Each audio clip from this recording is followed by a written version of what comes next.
40절에서 11장 1절의 말씀이 오늘 마무리 부분인데요. 저희들이 벌써 마태복음 10장에 제자를 파송하시는 그 예수님께서 파송하는 제자들에게 하셨던 이 온전한 말씀 전체가 10장 안에 다 들어있는데 오늘 마지막 시간을 저희들이 보게 됩니다. 함께 저희들이 보시면서 다시 한번 전체적인 부분을 나눌 수 있는 시간을 갖도록 하겠습니다. 40절부터 11절 2절까지 말씀 함께 공독하겠습니다. 너희를 영접하는 자는 나를 영접하는 것이고 나를 영접하는 자는 나를 보내신 분을 영접하는 것이다. 선지자를 선지자의 이름으로 영접하는 자는 선지자의 보상을 받을 것이고 의인을 의인의 이름으로 영접하는 자는 의인의 보상을 받을 것이다. 이 작은 자들 중 하나에게 제자의 이름으로 맹수한 자라고 하시지 않는 자마다 진정으로 너희에게 말하는 대로 결코 자기 보상을 잃지 아니할 것이다. 이제 예수님께서 당신을 제자들에게 명령하시기를 마치시자 그들의 도시에서 선포하시기 위해 거기서 떠나셨다. 저희들이 보게 될 마지막 10장의 본문의 말씀 전체를 이렇게 뭐를 말씀하셨나를 저희들이 보니까 결국은 예수님의 제자들에게 가면서 너희들은 도시나 마을을 가면서 아니면 또는 뭐 영접하는 곳에 영접하는 가정에 들어갔었든지 영접치 않는 가정이라 할지라도 그들에게 가면서 하나님의 나라가 이 땅에 왔다. 이 얘기를 너는 선포를 해라 라고 하는 참 제자들에게 주신 그 복음의 그 명제를 이렇게 저희들에게 주셨습니다. 우리는 그 나라가 어떤 나라인지에 대해서 굉장히 많은 시간들을 뒤에서 우리가 얘기를 나누었습니다. 네, 그 나라가 내게 그리운 나라일까? 왜 우리 옆에 있는데도 그 나라가 그렇게 그리울까? 그 나라가 그리운 것은 내게 왜 그 나라가 그리운 곳으로 나에게 가슴속에 계속해서 와닿을까? 라고 하는 세상의 나라가 나에게 줄 수 없는 그 무엇인가가 있기 때문에 그 나라가 내 가슴 속에서 그리운 나라로 항상 있지 않는 것인가?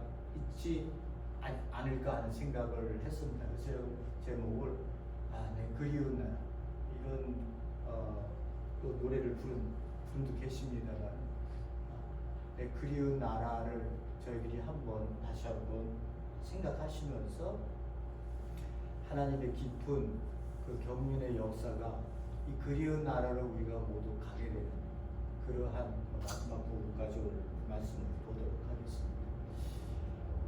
저희들이 계속 다 봤죠. 앞에서부터 다 보았습니다. 그래서 오늘은 이제 그 영접하는 것과 보상에 관한 말씀 그리고 예수님이 마무리하시면서 복음을 선포하시는 떠나시는 장면으로 오늘 본문의 말씀이 뜻을 내고 있습니다. 자, 오늘 본문의 말씀을 좀 이렇게 드려보면요. 오늘 어떻게 여기까지 왔는지를 잠깐 말씀을 드려보도록 하겠습니다. 10장에 들어서면서 예수님께서는 하나님 나라가 이 땅에 가까이 왔다. 이렇게 얘기를 하라고 말씀을 하십니다. 그렇게 말씀을 하시면서 선포되어야 될 내용이 그 나라를 선포를 하면 이 세상 사람들은 분명히 아니면 그 조그만 팔레스타인 안에서도 분명히 너희들을 영접하는 자와 너희들을 거절하는 자가 너희들 가운데 등장할 것이다 라고 하는 거예요. 영접하는 자는 너희들이 선포하는 그 내용의 그 복음 선포 하나님의 나라를 받을 것이지만 그렇지 않는 자들은 너희들을 핍박하고 너희들을 박해하고 너희들을 미워할 것이라는 거예요. 그런데 불행하게도 그런 것들 속에서 가장 먼저 일어나는 일이 네 가족 안에서부터 일어날 것이다 라고 얘기를 하십니다. 비극적인 이야기죠. 그러시면서 하셨던 말씀이 왜냐? 내가 평화를 주러 온 것이 아니고 너희들이 칼을 주러 왔기 때문이다. 갈라지는 역사가 내가 몸을 통해서 이 땅에 일어날 것이라고 하는 것을 얘기하셨기 때문에 그 말씀을 전하고 계십니다. 그 갈라지는 역사 속에서 가족의 아픔을 느끼고 박해를 받고 내쫓김을 당하고 유대 공동체 안에서는 배교라고 하는 그러한 굴레에 씌울 수밖에 없고 경제적이고 종교적이고 사회적 문화 모든 것에서 추방을 당해야 되는 그러한 어려움을 받을 수밖에 없다는 거예요. 그러나 너희들이 그런 박해를 받고 미움을 받고 배교의 그 엄청난 아픔을 너희들이 느끼겠지만 내가 너와 항상 함께하고 있다는 걸 잊어버리지 마라. 내가 너를 얼마나 귀하게 생각하고 있는지 이 세상의 그 어떤 것보다도 너의 모든 것을 내가 움켜쥐고 너와 함께하고 있다고 하는 것을 절대 잊어버리지 마라 라고 얘기를 하고 계십니다. 그러면서 참새 그리고 우리 머리털 샘도까지를 예를 들으시면서 저희들에게 말씀을 전하고 계십니다. 그러시면서 우리에게 어떻게 살아야 되느냐? 육적 생명을 살기 위해서, 그러니까 현대 말로 얘기하면 생존하기 위해서 살지 말고 생존이라고 하는 그 서바이벌하기 위해서 내 형제고 자매고 옆에 있는 모든 사람들에게 아픔을 주고 짓밟고 내가 올라서야 한다고 하는 그러한 그 서바이벌에서 살지 말고 영적 생명이 네 삶을 너의 삶을 누리게 할 수 있는 그 귀한 것을 너는 얻기 위해서 네 육적 생명도 버릴 수 있는 그러한 삶을 살아라 이렇게 얘기를 하고 있습니다. 그러니까 오늘날 얘기하면 제가 말씀드렸다시피 너 생명을 살 거야? 아니면 너 서바이벌하기 위해서 네 생존하기 위해서 살 거야? 라고 하는 거예요. 이야기 하나를 나누고 넘어가겠습니다. 멕시코 시티예요. 대형 시장 한 구석에 양파를 파는 인디안 노인 포타라무라고 하는 사람이 할머니가 있었답니다. 그분은 양파를 파세요. 그래서 양파를 팔러 나왔는데 시카고에서 온 미국인이 그 양파를 사려고 흥정을 벌이고 있었답니다. 시카고에서 온 그 미국 사람이 뭐라고 얘기하느냐? 그 할머니한테 양파 가지고 있는 20줄 그거 제가 모두 사겠습니다. 이렇게 얘기를 했대요. 그러면 원만한 평범한 사람 같으면 횡재를 잡았구나. 오늘 장사 일 빨리 끝마치고 집에 가겠구나. 라고 그렇게 생각을 했지 않겠어요? 근데 이 포타라무 할머니는 단호하게 거절을 했답니다. 그러니까 이 시카고에서 온 미국인이 왜 안 파냐고. 그거 팔려고 가지고 온 거 아니냐고 이렇게 되물었대요. 그러니까 노인이 이렇게 대답을 했답니다. 나는 내 삶을 살려고 여기에 있습니다. 나는 이 시장을 사랑합니다. 햇빛과 바람에 흔들리는 종려나무를 사랑합니다. 나는 베드로와 루이스가 나에게 부에노스 디아스라고 이렇게 인사하는 것이 너무 좋고 내가 담배를 피우면서 아이들과 곡물에 대해서 이야기하는 것을 나는 너무 좋아합니다. 나는 친구들을 만나는 것을 좋아합니다. 이런 것들이 내 삶입니다. 그러나 내가 내 모든 양파를 한 손님에게 다 팔아버리면 나는 오늘 그냥 끝으로 집을 가야 합니다. 그럼 나는 내가 사랑하는 것들을 다 잃어버릴 수도 있습니다. 이렇게 얘기를 했다는 거예요.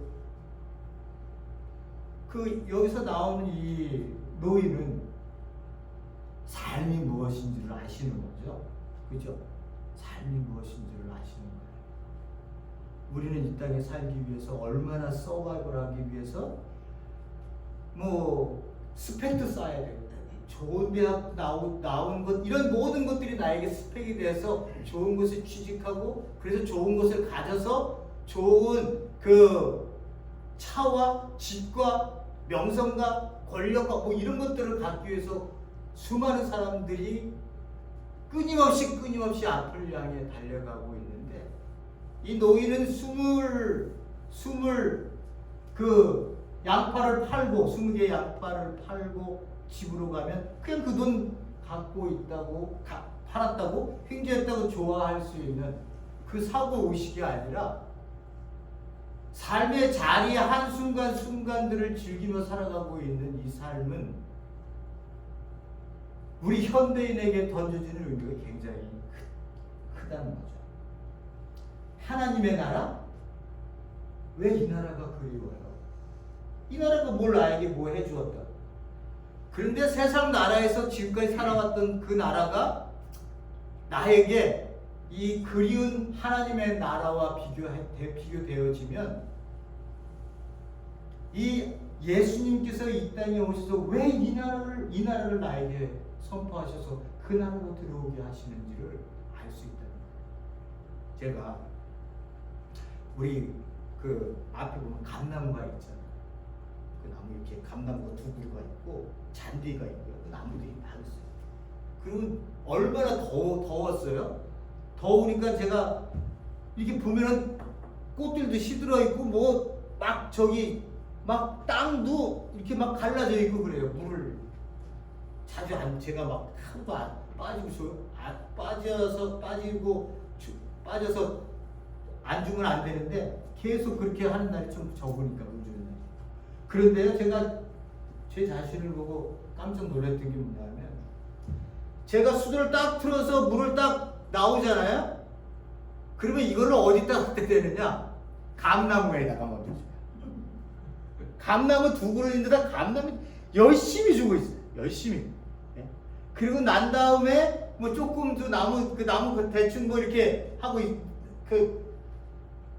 자라나고 있는 꽃들한테도 주고 옆에 있는 풀들한테 조금 주고 그러다가 끝내요. 그러던 어느 날 제가 제 자신을 딱 발견하고 제 자신에게 제가 얘기를 하는 거예요. 너도 자본주의에 엄청 물들어져 있네. 네? 너 이거 감나무에 주는 이유가 뭐야? 감나무는 나한테 뭔가를 주거든요. 근데 감나무한테만 주는 거야.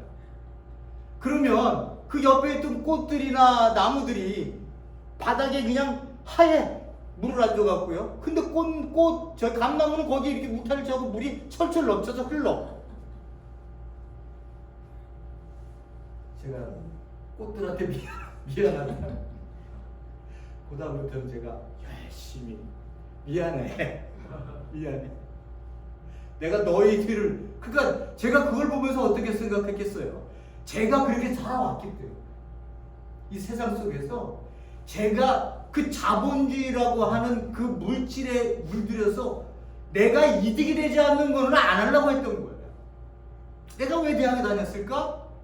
내가 좀 더 좋은 위치에서 물질을 더 많이 가질 수 있게끔 하기 위해서. 그러면 내가 좀 편하잖아요. 남들도 존경하고 나를 함부로 못하고 무시하지 않고 이게 나에게도 엄청 어릴 때부터 들어왔었던 그걸 이제 예수님 말씀하시는 것처럼 너의 아비는 사탄이야. 너 아비는 거짓의 아비야. 그러니까 우리를 속여왔던 거야. 그러니까 이렇게 자본주의로 사는 게 전부인 줄 알았잖아요. 우리가.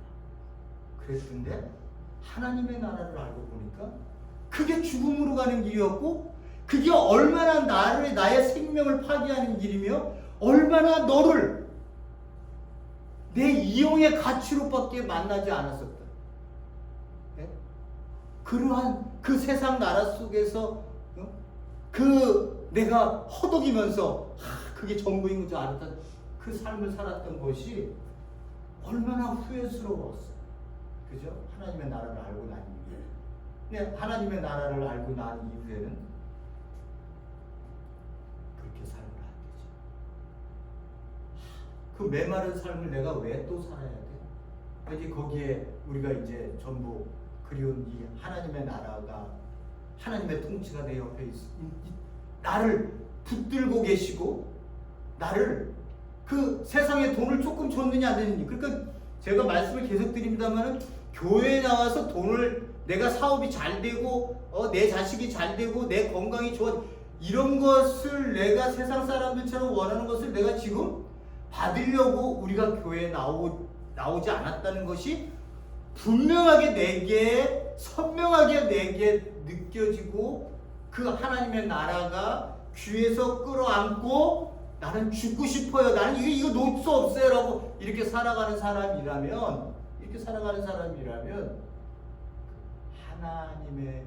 하나님이 주신 이 생명을 통해서 만난 그 하나님의 은혜와 하나님의 사랑, 그런 것들을 우리가 절절하게 느끼는 거죠. 그 절절함이 어떻게 해요? 눈물이 나오고, 그 눈물 때문에 내 삶이 하루하루 새로워지고 변화되어지고 기뻐지고, 이제 누구를 만나도 어떻게 해요? 누구를 만나도 얘가 나에게 얼마나 이익을 줄 수 있나 없나? 라고 하는 관점이 아니에요. 감나무가 나에게 얼마나 감을 많이 따주나? 이 관점이 아니라, 너 감나무도 너 그 옆에 나 있는지도 몰랐던 그 꽃들, 네? 그런 것들한테도 관심을 갖게 해줘. 그래서 사람이 사람에게 만들어주는 게 하나님을 만나는 그 기쁨인 거야. 내가 하나님이 만든 사람으로 내가 되어가고 있구나. 완전하지는 않지만, 그러나 그 나라를 향해서 그 하나님의 통치에 기뻐서 내 발걸음이 움직이고 있구나. 그거는 그 나라, 저에게 굉장히 중요한 거죠. 말씀을 한번 보도록 할게요. 너희를 영접하는 자는 나를 영접하는 거, 나를 영접하는 자는 보내신 분을 영접한다. 이 유대인들은요, 이 얘기를 들으면 이 전개 방식을, 예수님이 제자를 영접하는 자는 예수님을 영접하는 것이고, 예수님을 영접하는 자는 하나님을 영접하는 것이다 라고 하는 요 단계의 요 흐름을 유대인들은 잘 알고 있었대요. 그 원칙을 뭐라고 얘기하면 샬르아흐라고 하는 원칙인데요. 누가 보냄을 받으면, 보냄을 받은 자가 보낸 자의 모든 고유한 권한을 대표하고 있다고 하는 것을 유대인들은 잘 알고 있었답니다. 그래서 예수님이 이렇게 말씀하셨을 때, 너희를 영접해, 너희가 가지고 있는 복음을 영접하는 자는 어떻게 해요? 너를 보낸 자가 누구야? 예수님이 선포하신 그 하나님의 나라가 왔다고 하는 것을 이 사람들이 인정하고 그 신앙을 고백하면 그들을 받아들인다는 거예요. 영접한다는 것은 받아들인다는 의미예요. 그죠? 그런데 예수님을 영접한다는 것은 어떤 의미냐? 그를 보내신 자가 있잖아요. 누가 보냈어요? 하나님 아버지께서 보내셨잖아요. 그 하나님 아버지를 보낸 것을 그들이 인정하게 되는 말씀의 순환을 이렇게 해 놓으신 거예요. 그러니까 여기에 교회가 있다 쳐보세요. 여기에 교회 공동체가 있어요. 교회 공동체가 있으면 그 공동체는 누가 보낸 거예요?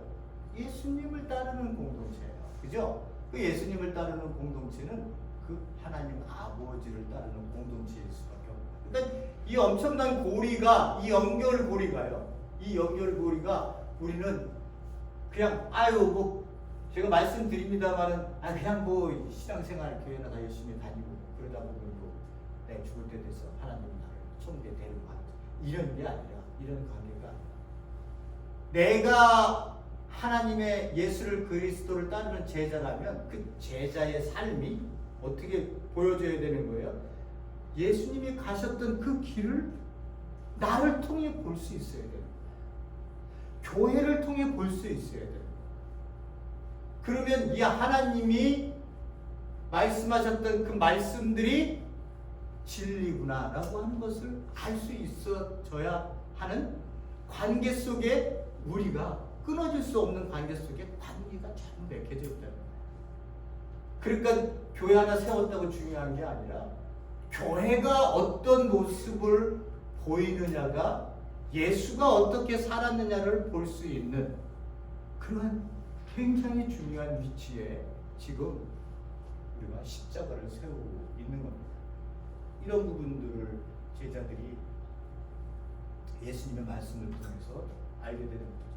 선지자의 이름을 선지자를 영접하는 자 선지자의 보상을 받는 의인의 이름을 영접하는 자 의인의 보상을 받고 작은 자들 중에 하나에게 제자 이름으로 냉수한 잔이라도 마시게 하는 자는 하마다 진정으로 내가 너에게 말하니까 그 자기 보상을 잃지 않는다.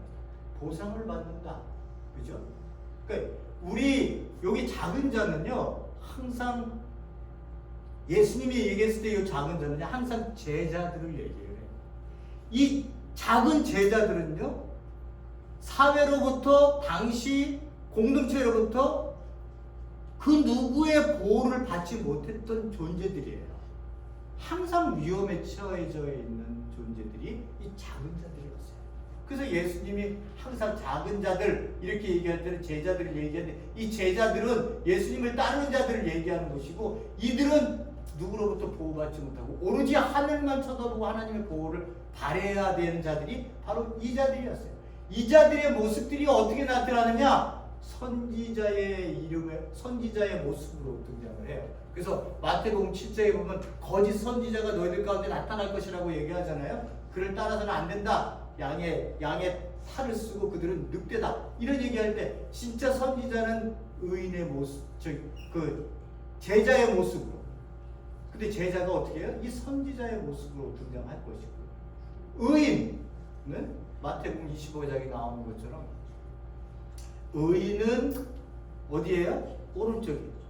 악인은 왼쪽으로 그렇게 갈라서 양과 염소를 갈아탄 것처럼 작은 자들을 의인이라고 얘기하셨던 모습들을 보면 이 선지자나 의인, 작은 자들은 전부 예수님을 따르는 그리스도인들을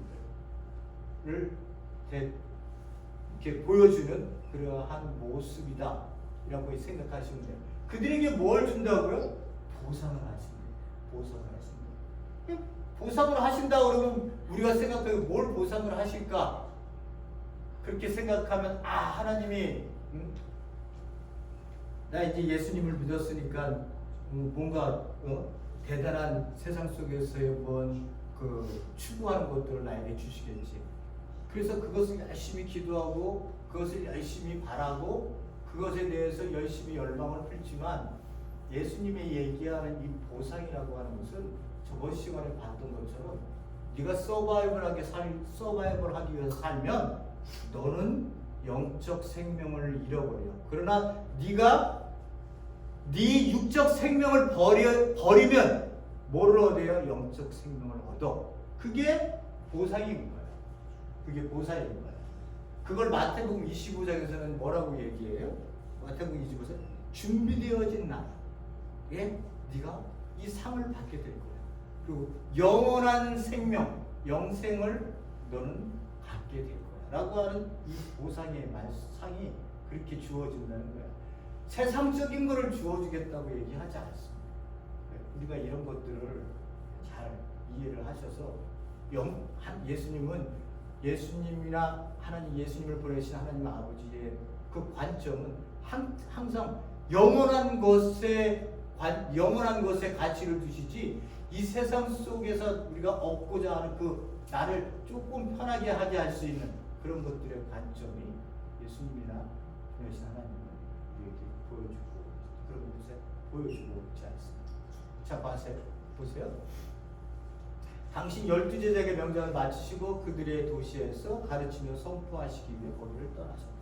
이렇게 예수님이 마지막을 말씀하시면서 본인도 그들과 12제자와 함께 이렇게 복음을 선포하시는 곳으로 가셨다라고 하는 것을 얘기할 수 있습니다. 여기 부분은 말씀드렸다시피 너희 말을 듣는 자는 내 말을 듣고 너희를 저버리는 자는 나를 저버리는 것이다. 똑같은 원리로 얘기하시는 거예요. 나를 보내신 이는 나를 보내신 이를 저버리는 것은 나를 버린 자들 이렇게 똑같이 취급하시고, 누가복음, 요한복음, 마가복음, 누가복음 똑같이 이런 말씀들을 하세요. 나를 보낸 자를 영접하는 자, 나를 영접하는 것이고, 나를 영접하는 자는 나를 영접하는 자, 나 그리스도를 영접하는 것이다. 누구든지 내 이름으로 이 아이를 영접하면 곧 나를 영접하는 것이요, 나를 영접하면 나의 영접함이 아니라 나를 보내신 이를 영접하는 것이다. 그러니까 항상 고리의 관점이, 연결고리의 관점이 제자, 그리고 예수님, 그리고 하나님 보내신 자의 관점으로 우리에게 이야기 되어지는 것을 볼 수 있습니다. 전체를 보시기를 원하는 거예요. 제가 이제 오늘 지금 이제 마지막 얘기를 꺼내고 이제 맺겠습니다. 하나님께서요, 이제 구약 속에서 어떤 말씀을 하시냐? 궁극적으로 하시고자 하시는 말씀이라고 하는 거예요. 궁극적으로 어디를 향해 갈 것이냐? 라고 하는 것을 말씀하실 때, 이제 구약에서는 약속 언약으로 주어지고요. 그것을 신약에서는 예수 그리스도를 통해서 마지막 계시록을 통해 마지막 모습을 보여주고 있습니다. 핵심 중에 핵심이에요. 이 말씀은요. 예레미야서를 볼게요. 오직 내가 이것으로 그들에게 명하여 이르기를 너희는 내 목소리를 들으라. 그리하면 나는 너희 하나님이 되겠고 너희는 내 백성이 된다. 라고 하는 거예요.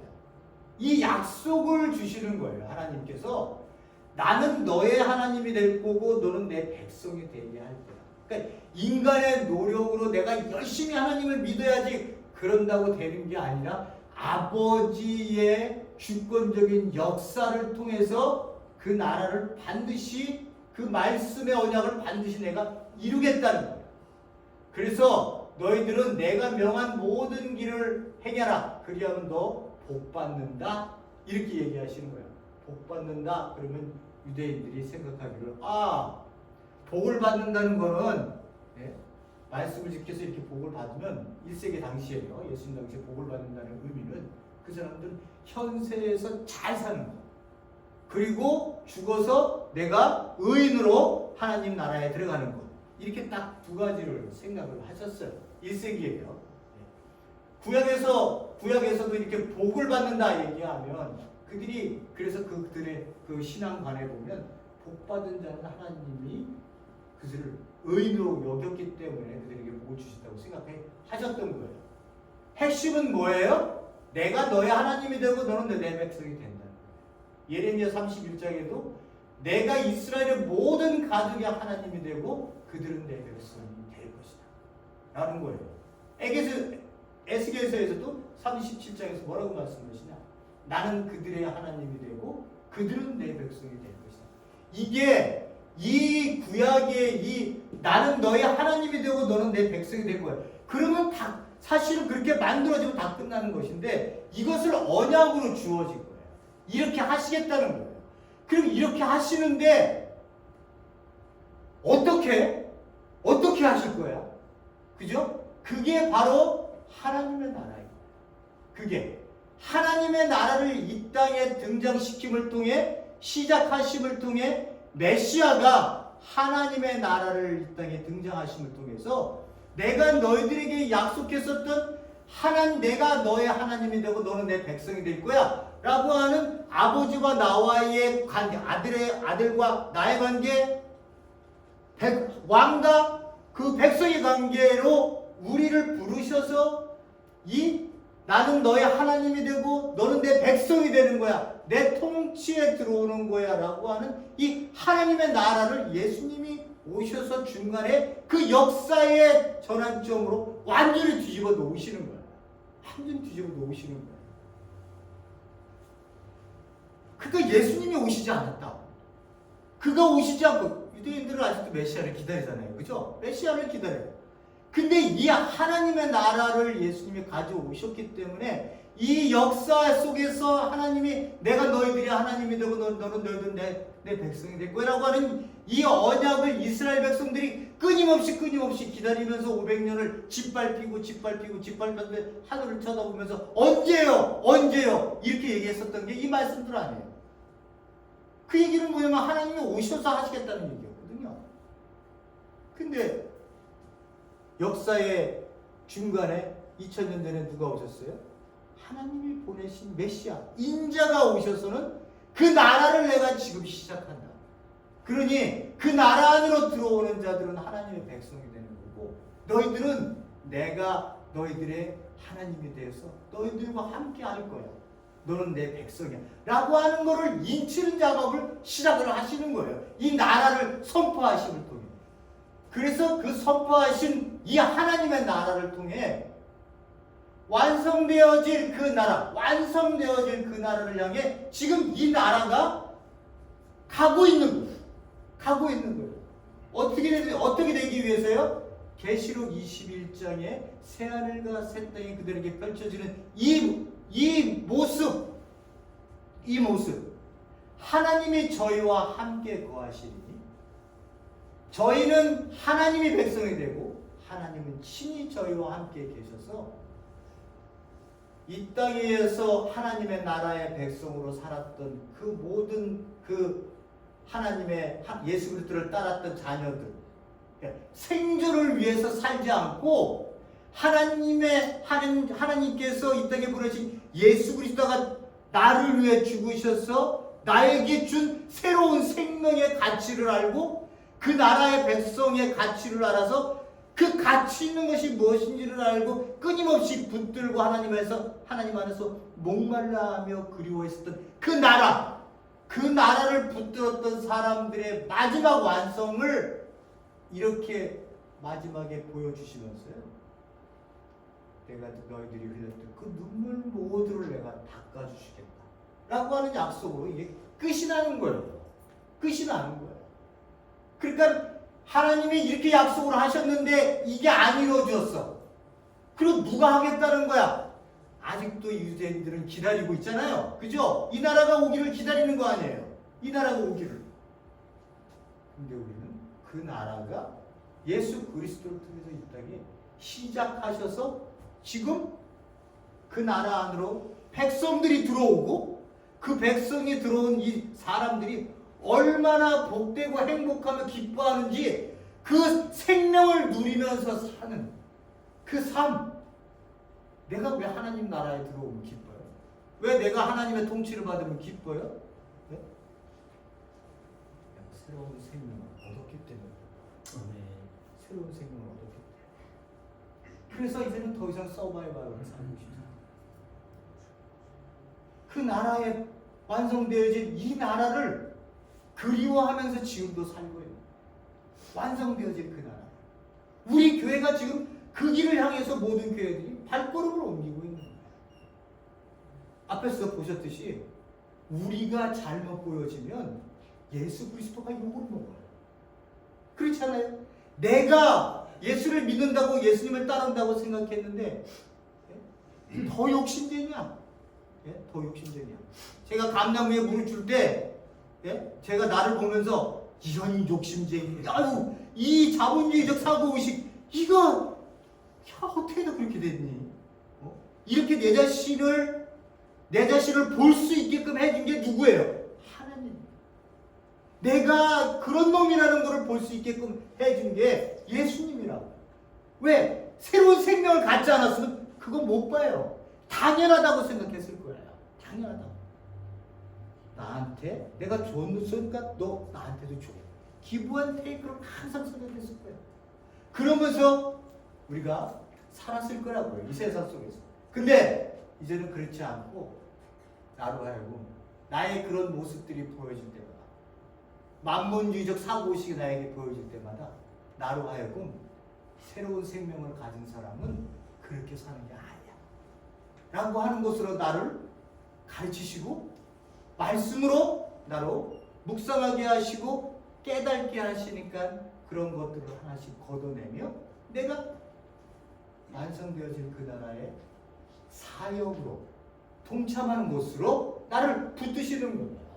그죠? 내가 뭐 어디를 가서 뭐 선교사로 가서 나를 그런 분들은 그런 분들인 거고, 제가 말씀으로 지금 살면요, 나는 하나님의 나라의 사역에 참여하고 동참하고 살아가고 있는 거예요.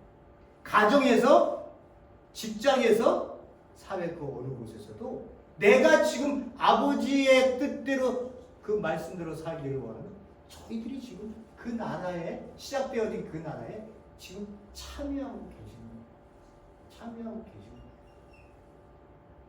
슬퍼도 기뻐도 울어도 웃어도 아버지 안에서 그 뜻이 일어나기를 원해서 내 자신이 죽어져 살아가고 있다는 그 나라에 나가 지금 동참하고 있는 거예요. 그 나라가 완성되어지기를 우리가 원하고 바라고 기다리고 있는 거예요.